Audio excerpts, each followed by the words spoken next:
आज की सुनाने जा रहे हैं और सभी बहनों के साथ में। और आप लोग कैसे हैं कमेंट करके जरूर बताइएगा। देखिए खुशबू रानी आज पता नहीं क्यों कि बहुत सन्ना मार्क बैठे हैं तो आपके दोस्तों सुना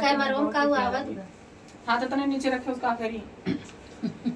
भौजैया पे राजा दीवाना भय भौजैया पे राजा दीवाना भय दीवाना भय हो दीवाना भय हो दीवाना भय भौजैया पे राजा दीवाना भय भौजैया पे राजा दीवाना भय पूड़ी कचौड़ी के जवना परोसे पूड़ी कचौड़ी के जवना परो अरे जवना ना जेवैया वारा फिरई भौजैया पे राजा दीवाना भय भौजैया पे राजा दीवाना भय झंझरे गेड़ुआ गंगा जल पानी झंझरे गेड़ुआ गंगा जल पानी गेड़ुआ न घूटैया मारा